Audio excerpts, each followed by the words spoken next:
The Vent Haven Museum in Fort Mitchell, Kentucky is the world's only museum dedicated to the art of ventriloquism.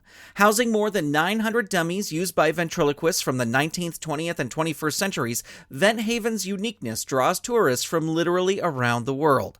I speak with Vent Haven's curator Lisa Sweasy about the museum and its unique collection on this episode of Under the Puppet. You're listening to Saturday Morning Media. And now, back to our show. Welcome to the show that talks to puppeteers about the art and business of puppetry. My name is Grant Pachoco, and this is Under the Puppet.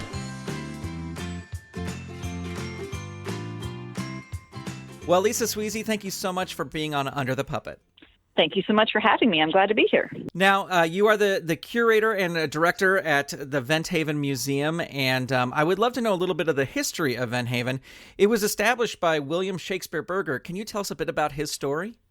Sure. Mr. Berger was not a professional ventriloquist. He was an amateur ventriloquist, and he was one of those people who had a collector's soul and spirit. So he was destined to collect something, and ventriloquia, as we call it, was the ultimate answer to that. So he was a businessman, actually. He worked at a company called the Cambridge Tile Manufacturing Company in Cincinnati, and he was there his entire working career. He started as a teenager sweeping floors, and then he retired as president of the company. But he stuck with Cambridge Tile.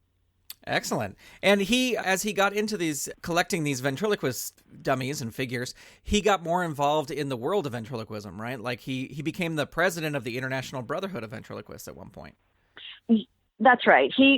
Ventriloquism really ended up being centered around Mr. Berger and Vent Haven because he was such a prolific correspondent. He wrote and received letters with about 6,000 people and businesses over the 40 years that he was aggressively collecting, and so there was an organization that was formed called the International Brotherhood of Ventriloquists, and he was in it right away, but he quickly went from secretary to treasurer to vice president to president, and he remained president for about a decade.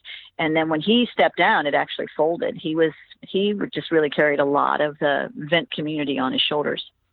Yeah, and you mentioned his correspondence, because I read on your website, like, he would write letters, but he would also keep duplicates and keep them all together with the replies. So part of the museum is this huge collection of correspondence as well.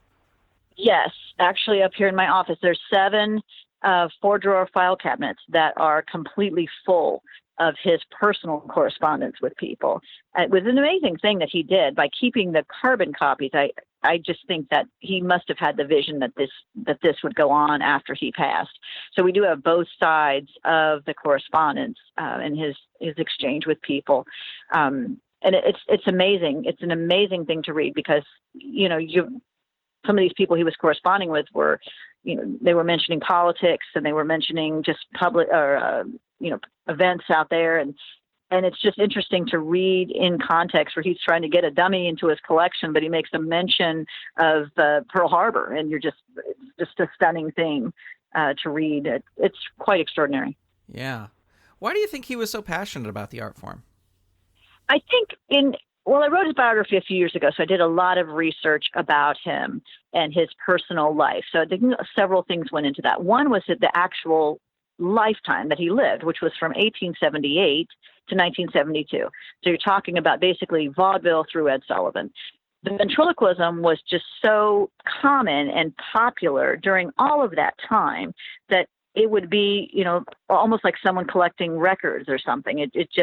Ventriloquists were everywhere. So I think that was part of it. His father was a stage actor, too. So he grew up around live theater, and ventriloquism would have been part of what he saw as a child. And then I think the other piece of it is just that something was going to stick. He was a very interesting man in that he wanted to learn about lots and lots of things. He had several sub-collections here. He collected books on religion. He collected snakes of Kentucky, and he collected, just a lot of magic ephemera. But ventriloquism, I think, just had his heart more than any of the others and really just kind of took off more than the others. Now, the museum came about because he sort of outlived all his heirs, right? And he didn't want the collection to be broken up. That's right. His original plan was to give it to his grandson. Mr. Berger had two sons and one grandson. One of his sons died when he was an infant, and then the other son was injured in World War I. So he had his grandson, World War One. His grandson was kind of where he was resting everything, but his grandson died prematurely. His grandson was only 26 when he died. And so Mr. Berger really was kind of at sea with what to do with the collection for about a little bit more than a decade, actually. And so in 1963, he decided to incorporate it and make it a nonprofit organization so it would go on after he passed. And he became the first president of Bent Haven Museum, Inc. And then when he died, his attorney took over as president and carried it through until that attorney has since passed in 2006. And now we have another president. So it just, I think Mr. Berger thought it would just stay in his family. And then when that wasn't really an option, it was a difficult process where he even looked at several other ventriloquists and trying to get them to move here to take care of the collection. And no one was really willing to uproot their lives to come and do that. So incorporating it and making it a nonprofit really was the only way to keep it going on. Well, and that's just amazing because now, you can share the collection with the world, as opposed to if the grandson got it, who knows what would have happened. I'm sorry that he passed away. That's actually, an incredibly valid point. I don't think the grandson really, based on what I know about him, it's a young man, and to have said, here, I want you to take care of this thing I've been taking care of my whole life, I don't know that would have been a fair burden to put on that poor young man's shoulders. But it's amazing that it exists. And not only that, but that, through lots of people caring for it, it's doubled in size since Mr. Berger passed. When he died in 1972, there were about 500 dummies here, and we're at 987 now. Wow. So it continues to grow. It really is still the center of the wheel of ventriloquism. Yeah. Well, you first became the curator of the museum in 2000. What was it that attracted you to Vent Haven? It was just really almost just like a fate that brought me here. My background is in education. I was a high school math teacher. And then when I became a stay-at-home mom and left teaching, I lost contact with the people I had taught with, and I saw one of them in a tire store. And she was the curator at the time of the museum, and I learned about the museum from her. So I knew very, very little about ventriloquism when I first saw the museum, but I was absolutely fascinated by the uniqueness of the collection and the scope and breadth of the collection. It's just such a novelty, such a unique thing that I really kind of just fell in love with it, just because of just the elements that are here. So it wasn't even a fascination with ventriloquism as much as that a person had taken 40 years of their life to amass a collection of this size. Right.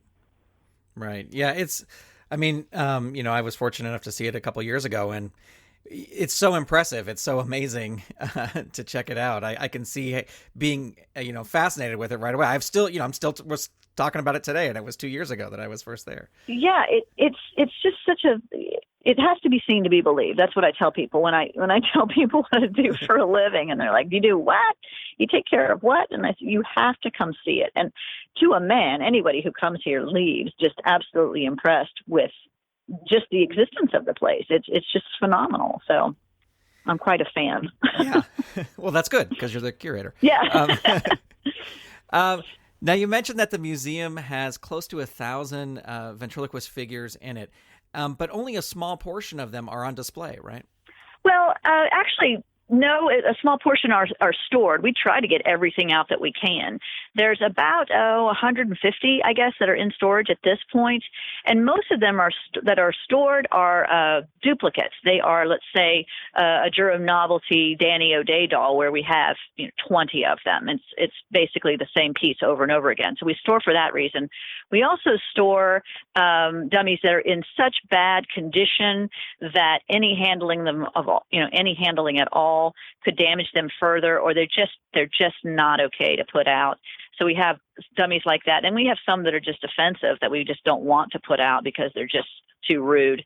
But when we have our new building that we're building in our new facility, our goal is to try to put out everything, because that's one of the things that makes the museum so enthralling, is that it's not like the Smithsonian where you're seeing 5% of what they have. We would love to have, nearly everything out.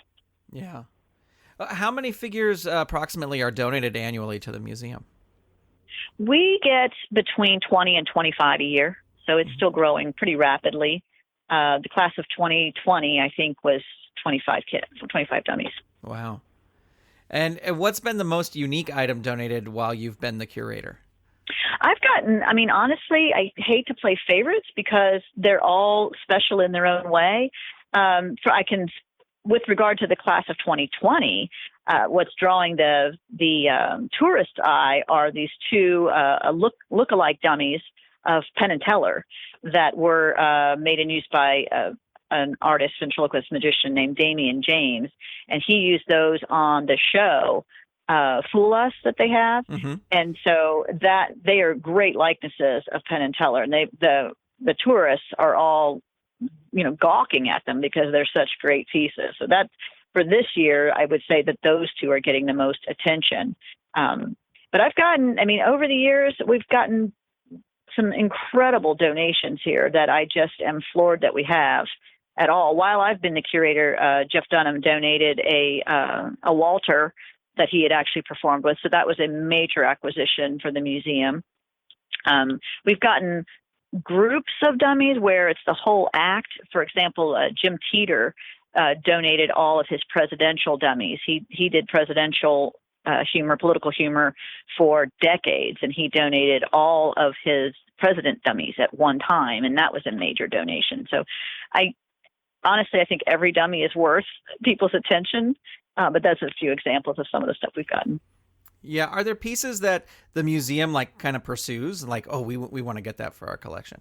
No. Mr. Berger, our philosophy here is just it's all just driven by him in the sense that he did so much work to create this place that is, that presents these histories and doesn't allow the ventriloquists to be forgotten, that he moved Vent Haven to the center of the ventriloquial world. So by the time he had passed, people wanted to be represented here. He left no funding for acquisition, so everything is donated. And I think that is an amazing thing to say, if you want to be represented here, if you want your relative represented here, they're welcome here and they will be represented here. But we don't pursue anything because it's like, the person has to decide that we're the best fit for the piece. Right. Well, I recently interviewed Jay Johnson on the show, and he's got a display. One of the best humans on the planet. Jay is awesome. Right? Yes, he is. He's absolutely incredible, and spoke very highly of Vent Haven. He's a great guy. Loves everything about Vent Haven. And you mentioned Jeff Dunham. Who are some of the other ventriloquists that are sort of featured at the museum? We try to make it so that the tourist decides who they want to talk about. So, especially if I have relatives of ventriloquists who come here, we focus on that ventriloquist, which is really cool. In general, for the person who's coming here who has not really got a lot of context, I go by their age. And I pick out the ventriloquists that they were most likely to remember or identify with. So some of the names that, for living people who come here, depending on their age, they may know who Edgar Bergen was. They may know Senior Wences, Paul Winchell, Jimmy Nelson, Sherry Lewis, Willie Tyler, Jay Johnson, Terry Fader, Jeff Dunham, or Darcy Lynn Farmer. So those would be, I can usually, based on the age of the person, I can zone in on one or two or three of those people and kind of tie them to ventriloquism as a whole. Right. Just depends on the age of the tourist. Yeah, and it's just amazing that, every name that you mentioned there are just legendary ventriloquists, and you have something, there for all of them. It's just incredible. Yes, it is. It's really an amazing thing that we have all those things. Yeah. And I do like that because, ventriloquism could have just faded away with vaudeville if it weren't. And personally, I look at Edgar Bergen as the person who saved that from happening, kept that from happening because of his years on the radio and the films that he did, the movies that he did. So it could have just become so completely obscure that only a very small percentage of people would even be interested in seeing a collection of ventriloquism dummies. But because of Edgar Bergen and then these extraordinary people after him, there's something for everyone here. It doesn't matter to me what the age of the person is. I can tie their experience to our collection. And I think that's really cool about Van Haven. Yeah. Well, one ventriloquist you mentioned in that just amazingly impressive list was Jimmy Nelson, and I know that he was a huge supporter of Van Haven, and we lost him relatively recently. But could you talk briefly about his work and his support for Van Haven? Sure. I mean, Jimmy Nelson is one of the icons for sure. I mean, he's most, in the general public's eye, they would recognize him probably most because of his work as the Nestle spokesperson from 1955 to 1965. But to meet him was to love him. You're talking about one of the kindest, most genuine, humble, funny, generous people who's ever walked the planet. Jimmy began his connection with Van Haven in writing with letters to Mr. Berger in the 1940s, right before he got his professional Danny O'Day from Frank Marshall. So this is early on in Jimmy's time with Van Haven, and they corresponded on through Mr. Berger's lifetime. And then Jimmy joined the first board of advisors that was established right when Mr. Berger was passing, and he just had such Jimmy had a stellar reputation. He was you could trust him, and he was kind-hearted, and he wasn't a gossiper, and he didn't criticize. He was just always upbeat and positive, and always a supporter of the museum. So he joined the board of advisors right then in 1973, and he stayed with us as an advisor, and eventually we honored him at our 2011 convention for his 70 years in show business. And through all that time, he was he would come to the convention. He would be on stage, and people could talk to him and get photos with him and Danny and Farfel. And he was just an active participant in the growth of the museum. And then we did that. Tom Lashaw was the idea person and did most of the work behind the Jimmy Nelson Tribute Convention in 2011. And it was that year that we dedicated a building to him because of his profound influence and support on the museum. And then the board of directors at Van Haven named him the Dean of American Ventriloquists as well. And so there's just really no way to overstate Jimmy's connection with Van Haven. He was just an incredible supporter and a tremendous human being. I think anyone who's ever met him would feel like they were his best friend. He was just the nicest guy ever. Yeah, it's everything I've ever read about him is just absolutely incredible, and just a wonderful human, like you said. Yeah, I really miss him. When I clean every year, this is a little bit off topic, but when I clean the dummies every year and I'm out in one of the buildings, the one that's got the video screens rolling, I play the clip of him on Ed Sullivan, where he and Danny and Humphrey are singing Ragmop. And I just sing it at the top of my lungs to him. And this year when I was cleaning, of course, he's gone now and I can't talk to him anymore, but I would always, singing Ragmop, I would think about how I was going to see him at convention that year. And it's just been a tremendous loss for the vent community for sure. And for every individual who's ever met him. He's just an amazing person. Yeah. Well, the collection we talked about has the Correspondence collection that you mentioned with Mr. Berger and all the ventriloquists, but there's also a big paper archive of things like playbills and sheet music and things like that as well. That's right. Mr. Berger collected anything and everything having to do with ventriloquism. So when he would begin corresponding with people, he didn't just try to get figures. He was writing to people who had books and posters, playbills, scripts, recordings, any kind of ephemera, the toys, the novelties, everything that came out. We have a poster collection has about, I would say 50 to 100 posters in them. I haven't inventoried those, so I don't know the exact number on them. The inventorying here is still ongoing. Playbills fills a huge cabinet as well. Those have been inventoried in that they're protected. They're all bagged and boarded, but they're not. The names haven't all been added to the database. And then our library has about, I think we're up to 1,500 books. Not all unique titles there, but 1,500 books on ventriloquism and magic. And most of it all came in when he was alive. Wow. Oh, and then, I left out the audiovisual stuff. Oh, yeah. The record albums. There's, record albums. There's VHS. There's DVD. There's film. There's all that as well. And, it's a lifetime of work to digitize that and to just catalog it all. It's amazing. And do people use it as sort of a resource for research? At this point, no, because it's almost unnecessary. There's so much information available on the internet that it would take a person of serious scholarship to warrant going through it. It's just so much. They would have to have exhausted a lot of other resources. Now, when we get our new facility built here in the next 18 months to 2 years, we are at least going to make the library visible, in that right now everything is stored and people can't see the scope of the library, but people could come in and we'll have an archival library versus a research library. So if we have 2 or 3 copies of the same book, we could make one of those available for research. But in that case, usually that book you could find on a collector's website anyway. So it's still something that we're wrestling with philosophically. You'd have to really care about researching an individual to warrant getting into the archives here because they're so detailed. Yeah. Well, I would love to talk. You've mentioned the Vent Haven Convention.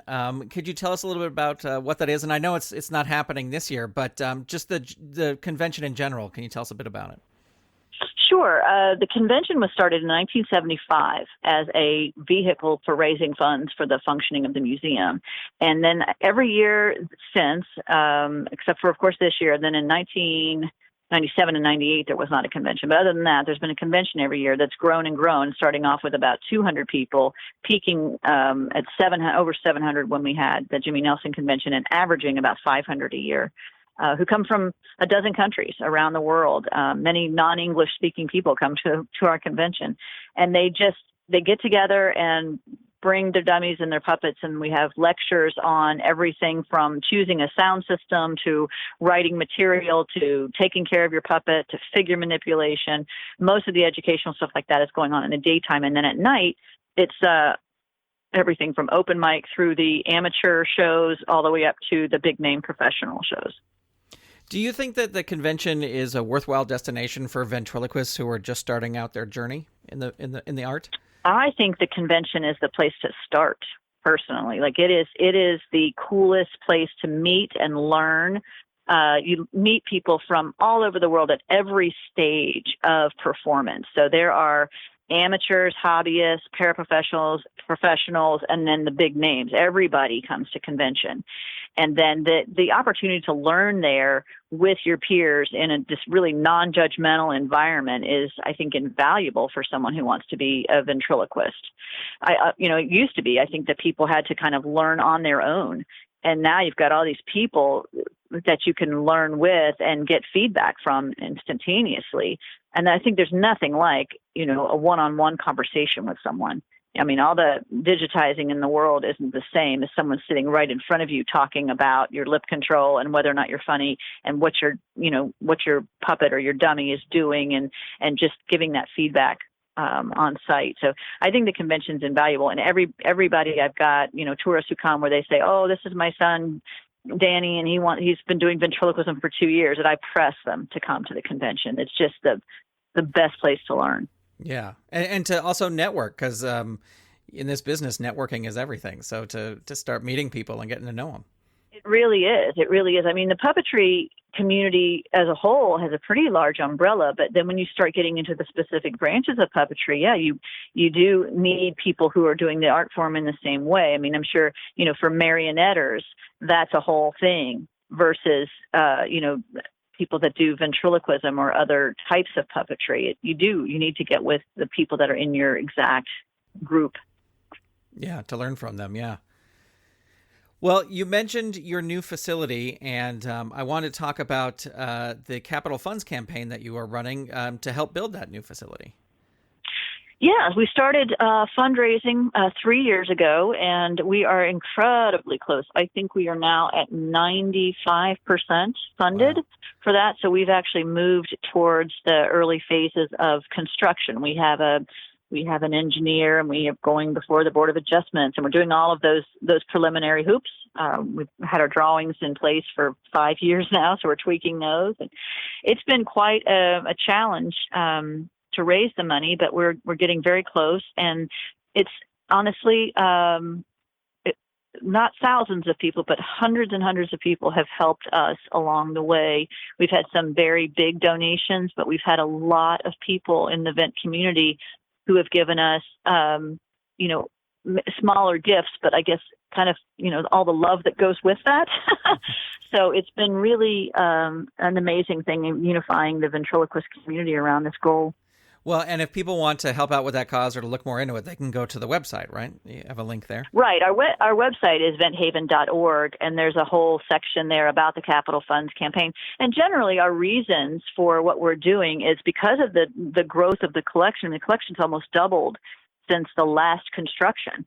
So everything is in there super tight, which you might remember from when you were here. It's just there's elbow to elbow. The portable dummies don't have any kind of room. And we've not been able to feature things as much as we would like and put out the ephemera that goes with a dummy, like a playbill and a photograph right with that dummy, or tell these stories, these ventriloquists more fully. The other thing is that we, because this is still on site of the founder's home, the buildings that are outside that people go through have no restrooms and they're not ADA compliant at this point. They're all grandfathered in, but we want everything to be, standard as it should be, updated and climate controlled better and all those types of things to make the experience here be even better for the tourists and to better take care of the collection as it grows. Excellent. Well, and another fun thing that you do as well to help raise some funds is Adopt a Dummy. I love that program. Yes, and thank you for the dummy you've adopted from us for 3 years now, I think, running. It's been a really neat thing. We didn't know how to get, the question for us was, how can we get as many people engaged as possible? More of a many hands make light work kind of philosophy rather than trying to rely on, 2 or 3 or 4 big name donors. Not that we don't have that, but we wanted this spirit of engagement for everybody.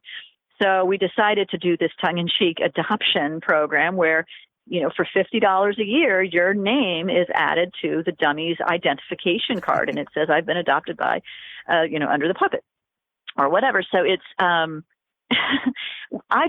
didn't anticipate it being as successful as it has been. We thought, hey, we might raise $2,000 or $5,000, towards the campaign for this. And we've raised $34,000 for the campaign for this. Wow. Because people, once they adopt, they want to keep their dummy, or they've adopted them for some kind of novelty gift. So, when you don't know what to give someone for your anniversary, adopt a dummy in their name. And it's been just a tremendous amount of fun. So, it's been just a really cool little program to do, and we're going to continue to do it because I think it gives people, just a sense of greater connection to the museum. And I write people from their dummies sometimes saying that they said hello and we're checking in on them and that kind of thing. So it's just fun. Yeah. Well, Vent Haven is just it really is a magical place. I mean, I as I said, I'm still talking about it years after my visit there. And Lisa, if folks want to go check out Vent Haven, I mean, you went to the website, but where can they go to find out more? The website is the best place to start, www.venthaven.org. That's got all of the tabs there that are necessary to learn the history, to learn about how to visit, to see a lot of the dummies be operated. There's explore tabs, history tabs, all kinds of things there to get all the information they might need. They can also follow us on Facebook.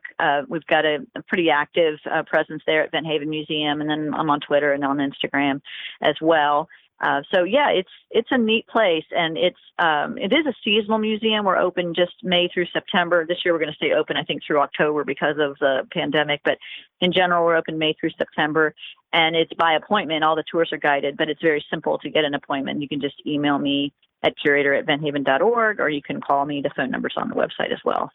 But I hope people come. I think it's really worth seeing. I absolutely agree. And Lisa, thank you so much for taking the time to talk to us today. I appreciate it, Grant. Thanks so much. Many thanks to Lisa Sweasy for taking the time to talk to me about Venthaven. For links to the museum, as well as links to some of the other things we discussed on the show, check out the show notes for this episode number 49, over at underthepuppet.com. If you have questions, suggestions, or feedback for the show, call our voicemail line at 818-806-9604, or click the Call the Show button in the free Under the Puppet app for iOS or Android. You can also send feedback via email to underthepuppet@gmail.com, or you can connect with the show on Facebook, Twitter, or Instagram by searching for Under the Puppet. That'll do it for this time. Thank you so much for listening. This episode of Under the Puppet featured music by Dan Ring and was edited by Steven Staver. Under the Puppet is a production of Saturday Morning Media and made possible by the Saturday Morning Media Patreon patrons who've gone to patreon.com/Saturday Morning Media and set up a monthly pledge for as little as $1 a month. Patrons get new episodes before they are released, behind-the-scenes information, and exclusive bonus episodes. If you'd like to support this show and the other fun content from Saturday Morning Media, become a patron. Head on over to patreon.com/Saturday Morning Media and set up your monthly pledge today. You can also tell a friend about the show or leave the show a review on Apple Podcasts. Thank you so much for listening.